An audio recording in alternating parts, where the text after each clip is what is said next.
ini kita mau berdoa dulu. Ayo semuanya lipat tangannya. Lipat tangannya, tutup mata. Nanti Kakak Fani yang akan berdoa. Kita doa dulu ya adik-adik. Bapak, terima kasih Engkau kumpulkan kami untuk beribadah. Sebentar kami mau mulai, Tuhan yang berkati. Haleluya, amin. Amin. Yuk sekarang semuanya bangkit berdiri. Ayo bangkit berdiri, bangkit berdiri. Sekarang kita mau memuji Tuhan. Kita mau memuji Tuhan sambil mengenal nama-nama binatang. Ada yang tahu nggak? Ada kingkong, ada gajah, ada bebek. Nah, kita mau nyanyi sama-sama yuk. Semuanya ikutin gerakannya kakak-kakak ya. Musik.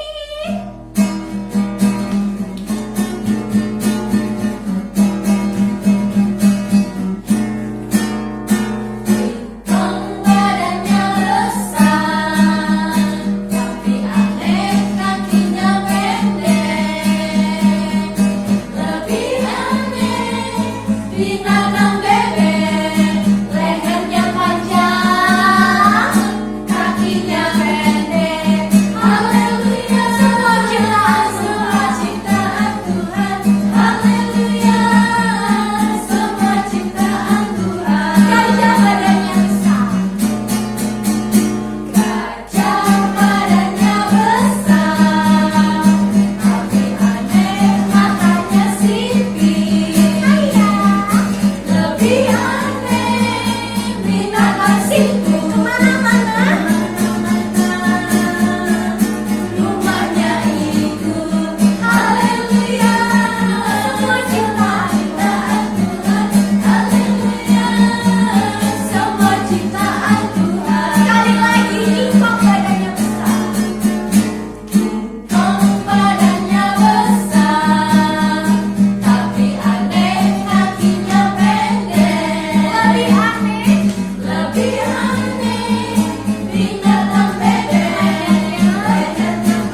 takut.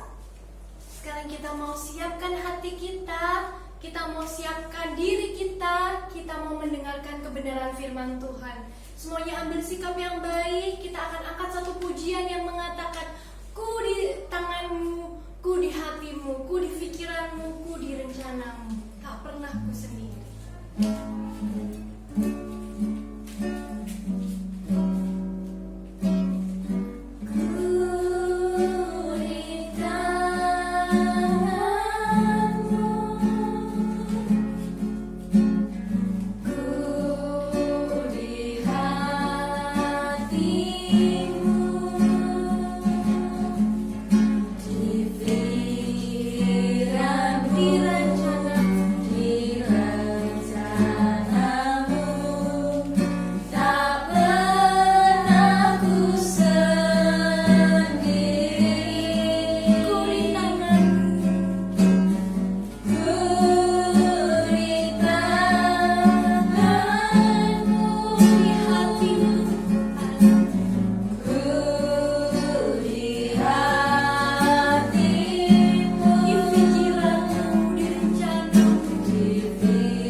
Adik-adik, kita satu dalam doa.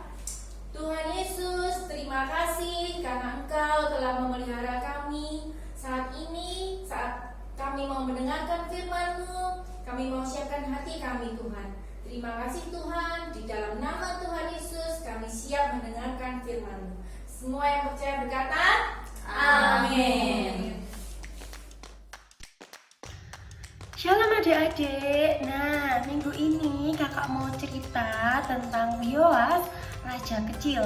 Nah, sebelum kita mendengarkan firman Tuhan, kita buka dulu ya Alkitab kita di 2 Raja-Raja pasal 11 ayat 1 sampai 20.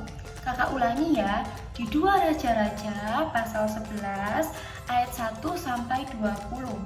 Yang belum bisa buka Alkitab, bisa minta tolong sama mama, papanya, atau sama kakaknya untuk dibantu buka. Nanti kalian baca sendiri ya. Nah, yang belum bisa baca, boleh minta tolong mama, papanya juga atau kakaknya. Nah, di sini dikisahkan tentang seorang perempuan bernama Atalia yang ingin menjadi ratu di kerajaan Yehuda. Tetapi dia tidak bisa menjadi ratu karena ada seorang bayi yang bernama bayi Yoas. Bayi Yoas ini yang akan menjadi raja di kerajaan Yehuda. Akhirnya dia melakukan berbagai cara supaya dia bisa menjadi ratu di kerajaan Yehuda. Salah salah satu caranya adalah dia membunuh semua cucu laki-lakinya yang menjadi keturunan raja. Tetapi ada seorang perempuan yang bernama Bibi Yoseba. Dia ini begitu mengasihi Yoas, sehingga Bibi Yoseba ini mau menyelamatkan dan melindungi Yoas dari nenek Atalia. Oleh karena itu, bayi Yoas disembunyikan di bait suci. Nah, mau tahu kelanjutan ceritanya?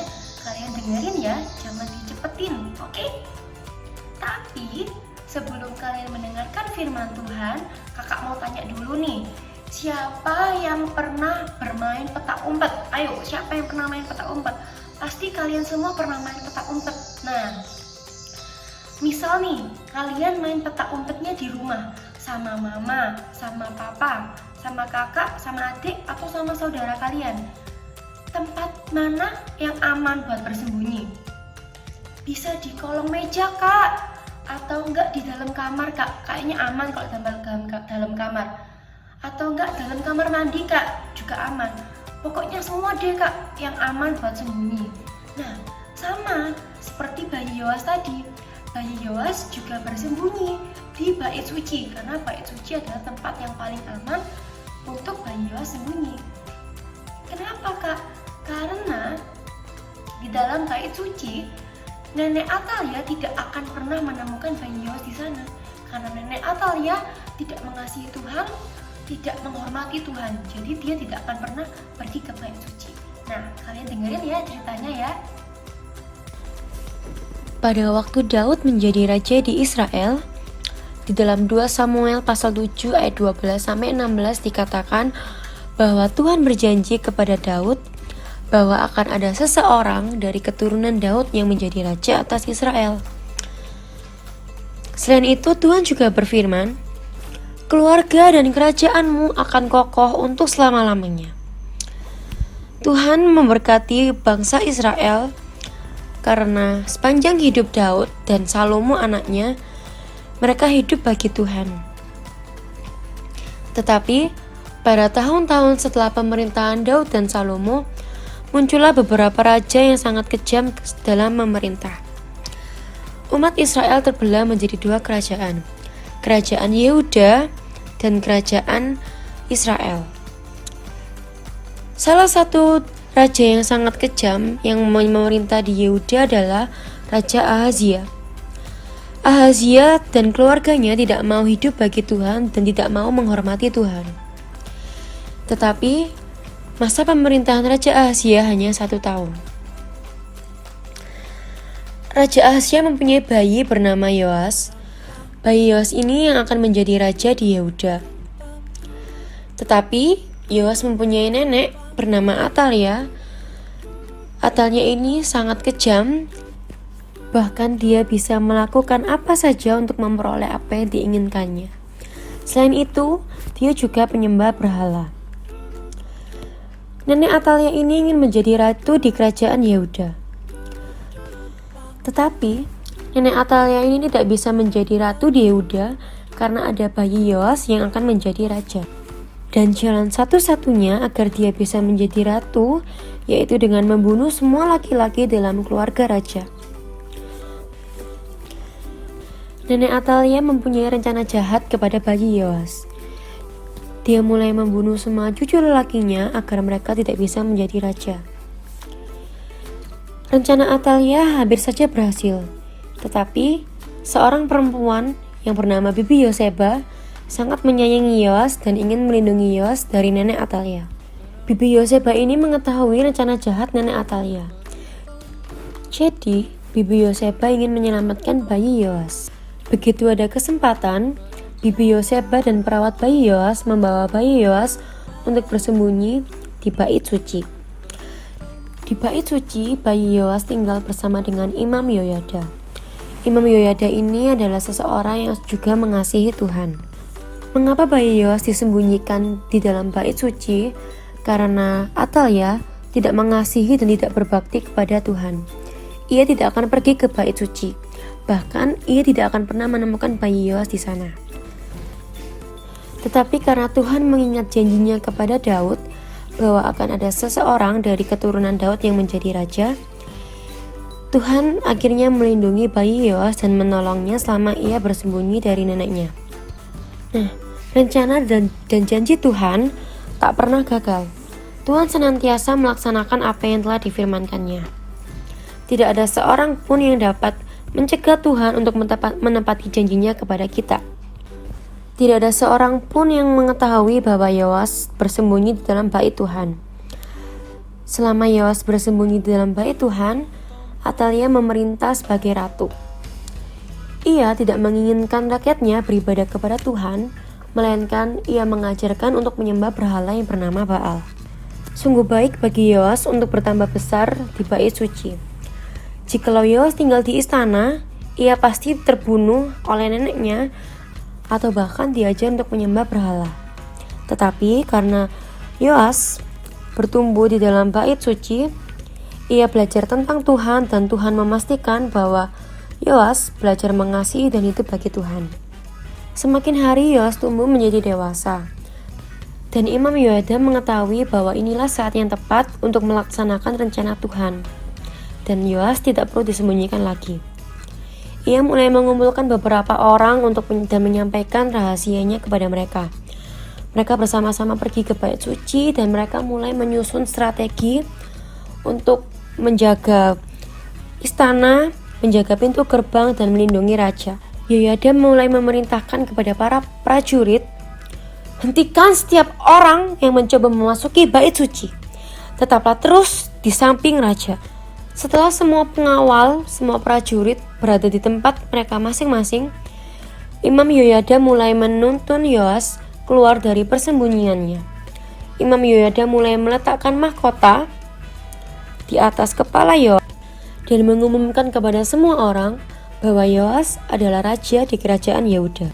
Sewaktu Yoyada meminyaki Yoas sebagai raja, semua orang bersorak-sorai dan bertepuk tangan, "Hiduplah raja, hiduplah raja!" Tetapi Ratu Atalia mendengar sorak-sorai itu dan bergegas masuk ke bait suci dan melihat apa yang terjadi. Ia terkejut ketika melihat Yoas mengenakan jubah dan mahkota raja. Semua orang di sana bersuka cita dan meniup trompet, bahkan menyanyikan pujian kepada Tuhan. Atalia mengira bahwa ia telah membunuh semua cucu lelakinya yang masih keturunan raja. Dia mulai marah dan dia menjerit, "Pengkhianat, pengkhianat!" Tetapi dengan tegas Imam Yoyada memerintahkan kepada semua prajuritnya, "Keluarkan Atalia dari bait suci. Ia harus dihukum atas semua kejahatan yang telah dilakukannya. Dan hukumlah setiap orang yang berusaha untuk menolong Atalia." Dan pada hari itu juga Yoyada bersama dengan Yoas dan seluruh rakyat berjanji bahwa akan berbakti kepada Tuhan saja. Orang-orang mulai merobohkan kuil berhala Baal. Selain itu, Yoyada dan para imam yang lain mempersembahkan korban bakaran kepada Tuhan. Dan orang-orang mulai membentuk barisan untuk membawa Yoas menuju istana. Di sana mereka mendudukkan Yoas di atas tahta yang dahulu menjadi milik Daud. Kita sudah mendengarkan cerita tentang Yoas, seorang raja kecil. Dari kisah tersebut, Tuhan mau mengingatkan kepada kita semua bahwa ketika Tuhan sudah berjanji dan Tuhan sudah berfirman, tidak ada seorang pun yang dapat menggagalkan rencana Tuhan dalam hidup kita. Tuhan sudah berjanji kepada kita semua bahwa Tuhan akan mengasihi kita, menyertai kita, bahkan memenuhi segala yang kita butuhkan. Buat kalian semua yang saat ini belum mendapatkan apa yang kalian butuhkan, yang perlu kalian lakukan hanyalah percaya dan menanti janji Tuhan digenapi dalam hidup kita semua, dalam hidup kalian semua. Oke? Untuk ayat hafalan minggu ini terdapat di 2 Raja-Raja pasal 10 ayat 10. Tuhan telah melakukan apa yang difirmankannya. Kakak ulangi ya, di 2 Raja-Raja pasal 10 ayat 10. Tuhan telah melakukan apa yang difirmankannya. Untuk kreativitas anak kelas Star, Shine, dan Impact, kalian siapkan 1 lembar kertas bebas ya. kalian juga siapkan satu bolpen ataupun spidol, terserah kalian mau pakai yang apa. Di dalam kertas ini kalian tuliskan apa yang menjadi keinginan kalian, apapun yang kalian butuhkan kalian tuliskan di sini. Kalian catat semua ya. Kalau udah kalian lipat kertasnya. Terus kalau kalian sudah baca Alkitab, sudah selesai membaca firman Tuhan, kalian berdoa. Nah, di dalam doa itu kalian sebutkan apa yang sudah kalian tulis di sini tadi. Kalian juga bisa masukkan ini, kalian simpan biar nggak hilang di dalam Alkitab. Oke? Nah, sekarang kita mau berdoa ya. Semuanya lipat tangan, tutup mata, kita berdoa. Tuhan Yesus, terima kasih kami sudah mendengarkan firman-Mu. Tuhan, ajari kami untuk tetap setia dalam menanti janji-Mu digenapi dalam setiap kehidupan kami. Terima kasih Tuhan, terima kasih. Berkati kami semua yang sudah mendengarkan firman Tuhan. Di dalam nama Tuhan Yesus, amin. Tuhan Yesus memberkati. Nah, adik-adik, jangan lupa ayat hafalannya ya. Sampai ketemu minggu depan di ibadah online Sekolah Minggu. Tuhan Yesus memberkati.